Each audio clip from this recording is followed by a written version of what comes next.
If I didn't have the energy physically, mentally, emotionally, and spiritually, I didn't have the foundation to accomplish some of my biggest goals. Energy management, not time management, is the key to productivity. You can be time rich, but if you're energy poor, you are going to waste that time. You are going to procrastinate, and before you know it, all of that time you had available just disappears. But if you are energy rich, even if you are time poor, you will still get much more done than many will in the same period of This time. is Career Blast in a Half, the career podcast for executives ready to cut past outdated career advice to fuel your outcomes now. There's something that we've all got wrong. And what we got wrong is that time isn't our most precious asset. Energy is. And today's guest, Simon Alexander Ong, I mean, you can literally feel and be in his energy just from social media alone. I'm actually feel like pretty privileged because I'm in your energy in your home right now. Simon, I am so excited to have you here. Not only are you the best-selling author of Energize, but you've also been studying energy management for a long period of time. So welcome to the show, and please tell us, like, why energy? Like, there's a lot of coaching strains and areas, and people go from this area to that area.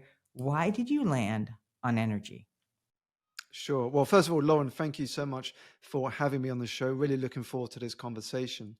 Now, the way I landed on energy is because I went through my life in a career. So my career was finance to begin with, burnt out, stressed out, and just drained of energy. And what I came to realize through those experiences, and after when I left that industry to begin the path to what I now get to do today, is that if I didn't have the energy physically, mentally, emotionally, and spiritually, I didn't have the foundation to accomplish some of my biggest goals. And when I looked at productivity, what I realized is that energy management, not time management, is the key to productivity. You can be time rich, but if you're energy poor, you are going to waste that time. You are going to procrastinate. And before you know it, all of that time you had available just disappears. But if you are energy rich, even if you are time poor, you will still get much more done than many will in the same period of time. And I not only noticed that in myself, but I also saw it in some of the most successful leaders and business owners that I came to have conversations with. I saw that when they had the right energy, they were able to not only influence other people, but also sell their ideas, their products, and services. Because as one of them told me, people do not buy your ideas, products, or services as much as they buy your energy. They are buying you, and what you come across as is delivered by your energy. It is this language that has no words, yet you and I can feel it. You walk into a room, some people give you energy, some people light up the room. And when others walk in a room, you can't wait to get out of it because they sap the room of its energy. So there's you talked about when they have the right energy. I'm using my little fingers, right? My air quotes. What's right energy? And I guess it begs the question, what's wrong energy? Just to put some level playing field here. Sure. So, right energy is when you are doing something that is aligned to your values, when you are doing work that allows you to express your talents, your skills, and your gifts, then you have the right energy because you bring a certain level of passion to whatever you do. It's like you can tell if somebody enjoys what they do by the results. So if you go to a restaurant, for example, and the chef in that kitchen loves what he or she does, and they put that energy into the food that they create, you can feel that energy come through the presentation, the flavors, the way that plate of food is put together. But if someone is just doing it because they have to do it, then the experience is completely different. So the energy that you put into it, the right energy, is driven by the fact you are connected to the work that you are doing. Now, when you go in with the wrong energy means there's a disconnection. You don't feel like this is what you are meant to be doing. And this can create itself through the physical manifestation of stress. And we might associate with that with a tension inside of our stomach. So it could be the fact that you are doing a job because you feel like you have to do it and you're doing it just to pay the bills. So when it gets to Sunday night or even Monday morning, you begin to feel this tension inside of you. And that tension is the physical manifestation of stress. It's your body saying, I don't think we are meant to do this. I don't think this is something that gives us energy. And so you can't show up with the right energy when you're not doing something that gives you joy. I'm so glad that you tipped your hand to this topic of jobs and careers. Thank you for doing that. And the reason why I set you up is because that energy is transmuted, right? And one of the things that you talk about, and I think that this dovetails really, really well on top of that topic, is that your energy is arriving long before you are. Yeah. And for anybody who is networking, for anybody who is, and this is everyone, right? We're always networking or we're not working, and so you talked about this, and I'm going to ask you to explain this even further because you say your energy introduces you before you speak, and emphasizing its silent and powerful presence in our interaction is a key to driving success. And so what I want to ask you is, in a very tactical way, to explain something that is very intangible. How is that showing up? Let's just say you and I have never met each other before. Maybe I've been to your LinkedIn. Maybe I've seen you someplace. Wink, wink. But where? How am I getting that vibe that you're a person not just who's energetic, but what does the energy signal to this person that would make me want more, or make a selection over all the people that so-called don't have energy? So how does this actually work? Sure. So let's start with that phrase and break it down into what it actually means. So the phrase you mentioned is that energy introduces you before you even speak. Now, that term comes from the world of communication, and what it is trying to say is that your non-verbal communication tells people far more than what you say verbally.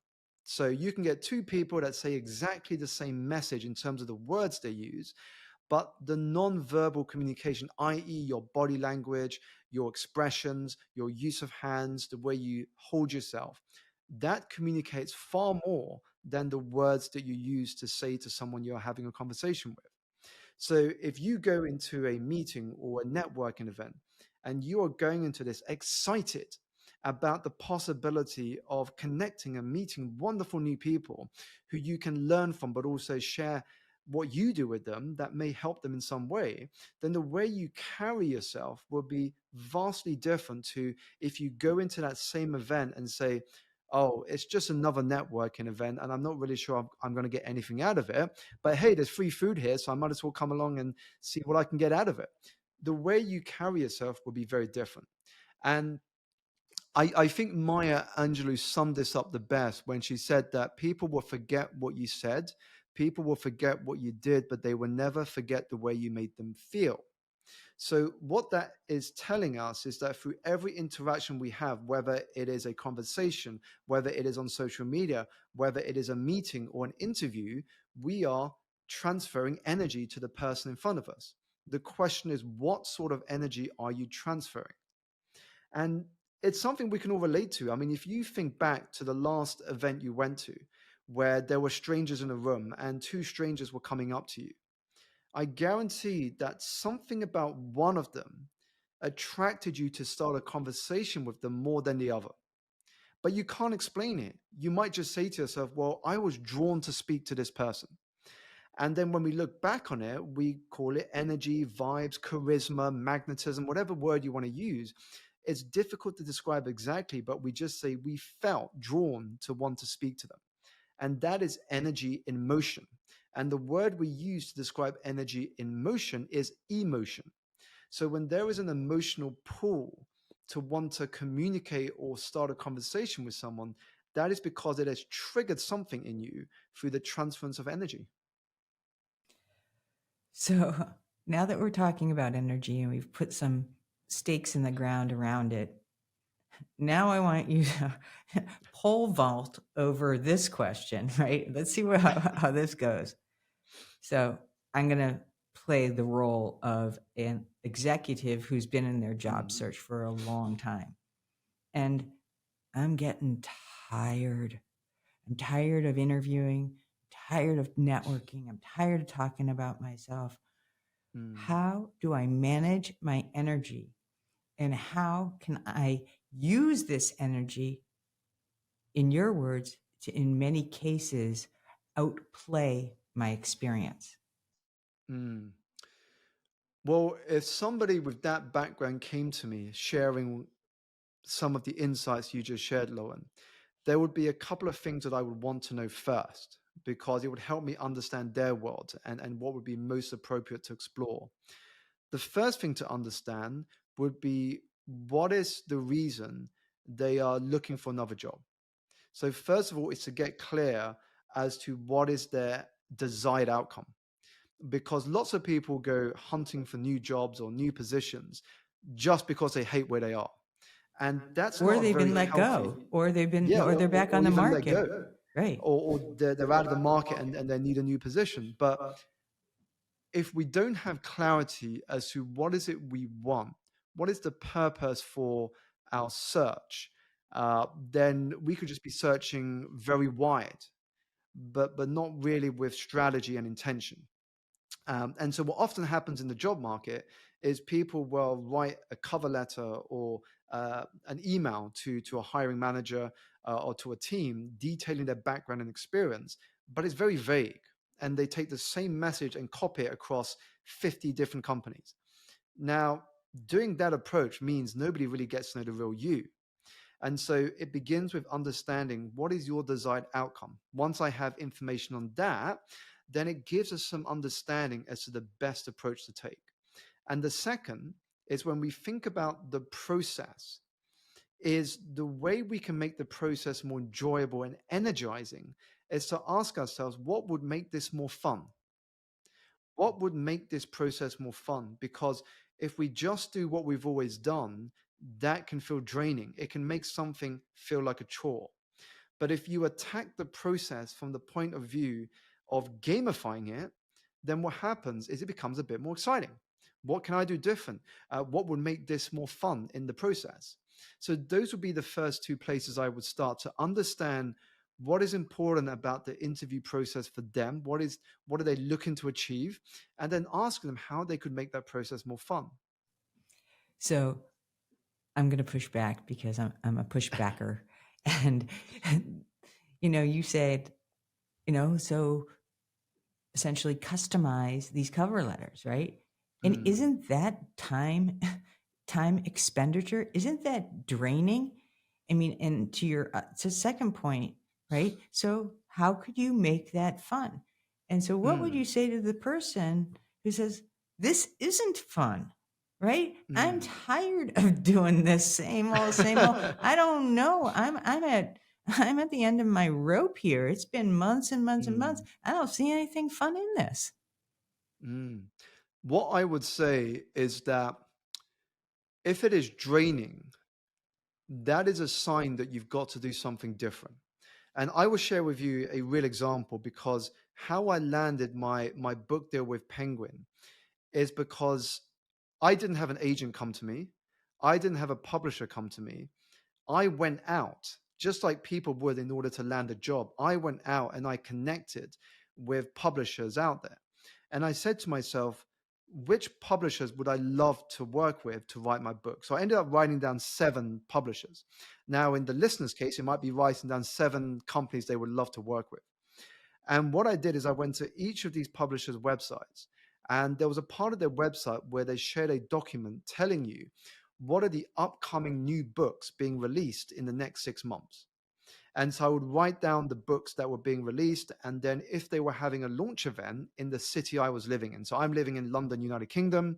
So if they were coming to London as part of their book tour, I would then look to get to that event early, sit at the front or as close to the front as I could. So I could then network with not only the author and their team, but also the editors and the other people who worked at the publishing company.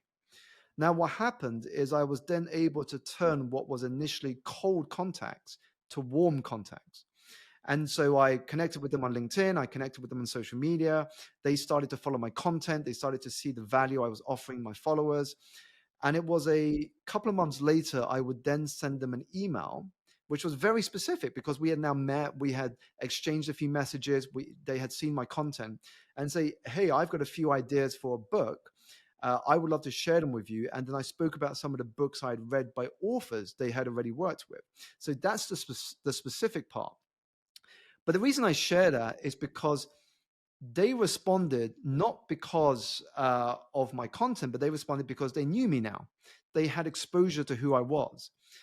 Imagine you are working in a company and an unknown person sends you a message on social media or an email saying, hey, when you next have a vacancy in your team, can you consider my CV?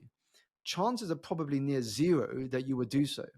But if somebody has come to an event that you've spoken at, they have sent you an email to add value, they've told you how much they enjoyed an interview you did about your work, then by the time it gets to the point that they say, hey, if you happen to be hiring for a position in your company, I would love it and it'll be so, I would be so appreciative if you considered my CV, there's a much higher chance you would do so. And so that's what I did. And I didn't get replies from everyone. I got one reply from Penguin, and they said to me, Simon, would you like to come to our offices to have a conversation? And at that moment, they were able to see and feel my energy. I just needed that opportunity for them to see who I was, so I could present and tell them my story at their offices in front of their team. And so that shows you that the more specific you can get, the way that you can find fun in the journey and challenge yourself to be bold and to think different, what happens is you get their attention, you get awareness about who you are and arouse their curiosity. So we're going to get specific right now. That was a great answer. And I really, really liked you bringing in your example because some of this is so transferable. Almost all of it, I should say, is so transferable, right? You dug deep, you aligned you found your seven publishers, you learned about them, you understood some specifics. You just didn't say, hey, I want a book deal. You got busy, you got off your butt, you went to these events, you were out there, you met people, you probably met a lot of people that you never would have met had you been doing this online or just staying in your quote unquote comfort cave. And then you went out, you did this, and the rest is a bestseller and so many more things to come, right? I mean, this didn't happen by accident. It happened through that experience of energy and action, I would argue as well, right?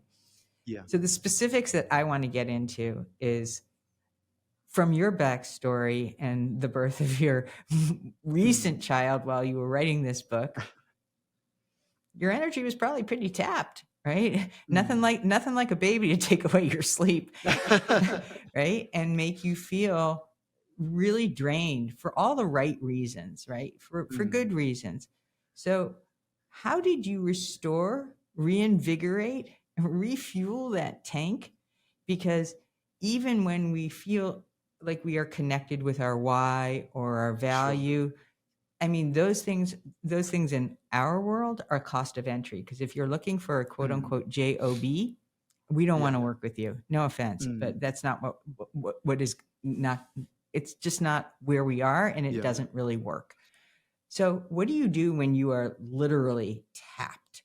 I mean, you can't work out. You know, it's hard to function. And for some of us who are juggling young kids in the job search or many other life experiences, how do you get to that place where you can refill that tank? Sure. You're right. when I had my first child, it was as the world went into its first lockdown in the pandemic years. And so it was juggling not only being a father for the first time, it was also having to write a book, adapt a business to what was a very strange moment in history, and also help out more in the family because my wife had an operation, and so she had a number of weeks before she fully recovered. None of our family could come over because, of course, nobody could come into our homes. We couldn't go outside, and so all of these things had to be juggled. Now, what I realized from that experience is the way we can still refuel is to understand that your ability to adapt is what is key. And when you think about your ability to adapt, there will be some things that you can control and some things that you can't. And you have to be able to optimize for the things that you can. So, to give an example, before having children, I can control my sleep time. I can decide when I go sleep, I can decide when I wake up. Now, when you become a parent, of course, that becomes something that is a little more outside of your control. Because if your child wakes up 3 or 4 times in the evening, you have to go in and make sure he or she is okay. You've got to reassure in your position as a parent. So that becomes something you control less. But then on the things you can control, you say to yourself, well, what can I optimize? So one of the things we did is we started to meal plan way ahead of time. We were planning our days the night before a lot more. We were blocking out times and we were saying no to a lot more things. And it just means you have to evolve as well. You know, before you become a parent, you might be able to say yes to a lot more things. But now you have to be stricter with your time. You have to really decide, is this something that I want to commit to? Is this thing a hell yes for me? If it's only a hell maybe, then maybe it should be a no. Because I only have these set number of hours in my day. I've got to ask myself, is this something worth my time? So you have to be stricter with how you spend your energy and time. And I actually found, Lauren, that I became more productive after being a parent than before being a parent. Because when you are not a parent, you don't have as many constraints. So you can spend all evening procrastinating about a decision or spending as long as you need to get something done because there are no other constraints. But the moment you start putting constraints, for example, your child needs your time, then you start to have a shorter window of opportunity. So with only, say, 6 hours in your day to get work done, you really have to ask yourself, what are, say, the 3 most important things I must get done within those 6 hours so I feel like I've had a productive day? So in a way, by adding constraints, you're forcing yourself to prioritize. So I think adaptability is key. And the second thing I would say is that consistency over intensity. So what I mean by this is a lot of people say, now I've had a child, I can't work out, I can't exercise. But for me, that's just an excuse. Of course, you might not be able to go to the gym for 1 hour every day now that you've had a child, but you can still do some exercise at home. You just have to change the setting. Maybe you don't have time for 1 hour workout, but maybe you still got time for 15 minutes workout. And instead of going to the gym to work with a personal trainer, you can watch a YouTube video and use that as your exercise guide. So again, it's thinking about how can you be consistent, even though it might not be as intense as before. That consistency keeps your momentum going. And if it really means something to you, you will make the time. Right. So when people say they don't have, they're in a lousy job and they're miserable as AF, right? And then they go, well, I don't have time. But what I agree with and what I think you're saying is it's not that important to you right now. Yeah. It's not that important to Absolutely. you right now. And that's okay. It's just Mm. don't fool yourself because Yeah. if it's really a burning desire, you are going to actually be able to Mm. generate a new kind of energy around that. This is a key element, right? Yeah. It's yours to have, but Yeah. nobody's going to drag you. And hopefully you're not dragging yourself. So, Indeed, and that's why it's so important to remind people that when you say you don't have time, what you are actually telling the world is that this is not important for me right now. This is not a priority. And if anybody doesn't believe that, just think back to the last time you said, I don't have time, and then somebody recommends you a Netflix show to watch, and suddenly you end up watching all of the episodes in that Netflix show. That shows you if something is important to you, you will always find time for it. so one of the counter pieces to energy is listening energy. Mm. So we've been talking a lot about output, exertion, effort. Talk to us about the antidote to that and your philosophy on listening and how those two things, seemingly not necessarily related, work in lockstep. Mm. Well, for me, when I think about listening, Lauren, it is one of the most powerful leadership skills that you can develop because you can't serve someone unless you know how to serve them. And the only way that you can serve someone is by understanding their world, what is important to them, what their challenges are, what would help them move up in their career. You only get that data through listening. You can only influence others through listening. And you can only really understand others through your ability to listen. And so if you look at the people that end up leading great companies or leading great teams, what they're really good at is listening, but not just listen to what someone's saying, but listen to really understand who they are. Because when you know how somebody receives information, what makes them tick, what makes them motivated, then it allows you to communicate better. And your ability, especially if you're in a position of leadership, your ability to communicate is one of the most important business skills that you can develop. And when you communicate with the right energy, people listen. And that is why when you look at organizations, the most important energy, when we talk about relationships, is between those at the top and everyone else in the organization. Because the people at the top model the energy that they want to see with the people they lead. So I'm sure this has happened to you a million times, right? Either somebody isn't listening or there's somebody that you may be coaching or somebody that you are even on the stages that you have been on that everyone else is doing the dance, they're feeling it, but there's that one or two people that are sitting there and they're kind of like low energy, their vibe is low. I mean, I'm curious, do you leave them alone? Do you just or is there some kind of call to action that can waken us to be able to tap into, because I don't believe you just don't have energy. I mean, yes, of course it wanes, but it doesn't mean that you don't have it. It means that there could be something else that's there too, right? So I sit on a lot of calls and communities and networking calls, and I'll be honest with you, I want to jump through the Zoom call, take their shoulders and shake them and say, girl or boy, guess what? Nobody wants to hire that. So I don't want to come in and being a sledgehammer. So this is a very selfish question. What do you say to somebody who is exhibiting a consistent level of low vibe and low energy or not? So just so we're on the same page, Lauren, are you referencing if you are having a meeting and you are noticing somebody who keeps showing up with low energy, how to address that in that circumstance? Fantastic.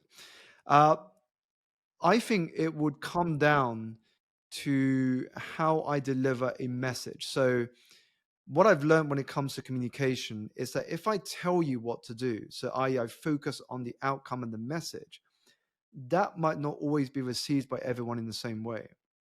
But if I can present a message through, and I notice in the background, you have a book called Story 10X. If I can present a message through story and I address it if I'm only speaking to you. So often when we speak, we might say things such as many of us or we all know. But if I change my use of pronoun and focus on the singular, it can feel like I'm talking to you. Even though there might be 10 or 12 people in the room, I might say something like, chances are that in the last few days, you have felt depleted of energy. You are feeling exhausted. And I can resonate. We are going through a tough time right now, and you are not alone. But what I have noticed in my journey is that what can help bring us together, what can help energize us, are these 3 practices that have really helped me on my journey. And so it feels like I'm really talking to them, but I'm trying to communicate through the vehicle of story. And then when I get to the message, they're more ready to listen to it.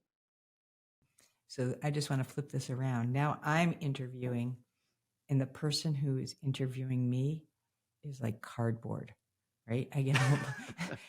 I can't tell you how many people really experience this. And a lot of hiring managers are also not great interviewers. Yeah. And so it feels awkward. And in the spirit of Chris Voss, where you are mirroring these energy fields, now here I am all excited about this role. My hiring manager is like, it's, like watching paint dry. So how do I modulate, and should I match my energy so that I dumb it down or dilute it just because his or hers is?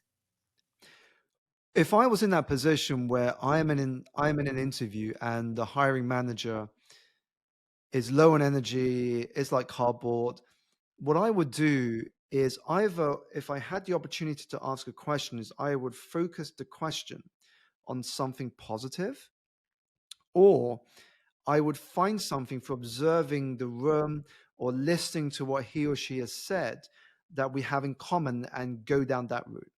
So, for example, if I have the opportunity to have a short conversation before the interview starts, and I notice immediately that they feel like they could be a cardboard character, they could have low energy, I might start by just saying something, oh, good to meet you. What has gone well for you this week so far? So what I've done is I've used the question to very subconsciously direct their mind to the things that have been positive in the last few days. And that can elevate their internal energy. Or I notice something in the room, or I notice something they're wearing, or they've said in conversation that I can bring up. So it could be, for example, in the background, I see that they have a photo of a sports team. So let's say, for example, Manchester United, because that's a team I followed my whole life. So as we sit down, I might say, so I see you are a Manchester United supporter, huh? How's that been recently? And so what happens is when you can find something to connect with, what happens is you tap into that person's joy. And when you tap into that person's joy, you bring them to life. And so those would be the 2 things I would focus on doing if that was happening to me. All right. This is great. We're going to wrap this up with our 3 signature questions, because we get reach outs all the time. Oh, I have this Post-it because I heard this on your episode. So I like it when our guests offer up what their Post-it might be. What is something that either is a great way to telegraph, hey, this field of energy is happening and now I want to tap into it? Is there either one that you use? Is there one you would recommend? So tell us what your Post-it is, because I got my little stack here. I would say my Post-it would be a 3-step exercise that will elevate your energy immediately, especially if you're going through a tough time right now. So the 3 steps that I would write on my Post-it is, number 1, write down the name of somebody I'm grateful for. So it might just be, okay, there's a name, write down the name, step 1. Step 2 is write down why. Why did this person come to mind? So just write down a few details, and you want to be as specific as you can. So it could be, this person did this last week, really helped me. I was going through a tough time. I feel better. But if you can be specific, it really helps in terms of your emotional memory. Now, the 3rd step is then write down the phone number of that person, find the time to then call them. So it could be later today, after you've written these information down on a Post-it note, you pick up that Post-it note, call the person, and read to that person what you wrote down for step 2.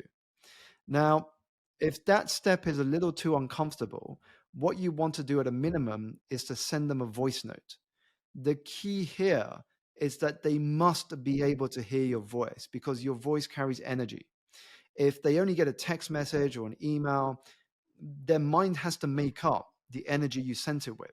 But if you read it out and they get to hear your voice, they're going to feel the energy that you're saying those words with. Oh, I'm all over this. This is so good. This is so good. I love this. Simple, actionable, and a win-win for everyone. Mm.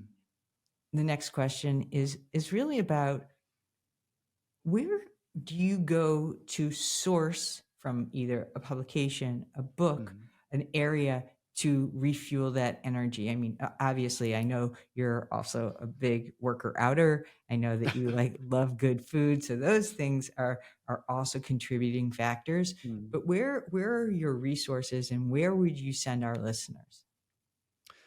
Sure. So you mean my resources personally in terms of the things that I do? So aside from your book, right? Sure. Of course, we'll put the link in there. But if I am somebody that wants to find out more and use the resources you've already curated to better understand this.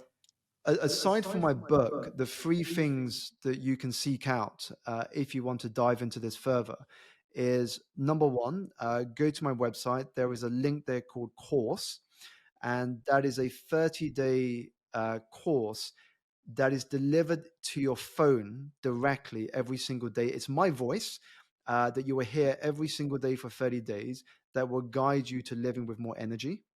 The second thing is to search for my name on YouTube, and you will see my YouTube channel, and there will be videos on there covering a variety of topics, all linked with energy and how we can access that in every area of our life. And then the third is my newsletter. So when you go into my website, you will see a sign up for my newsletter.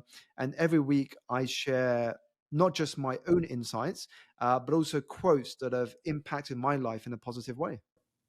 Okay. This next question is probably the energy of the Academy Awards of podcasts. I'm taking a big leap here.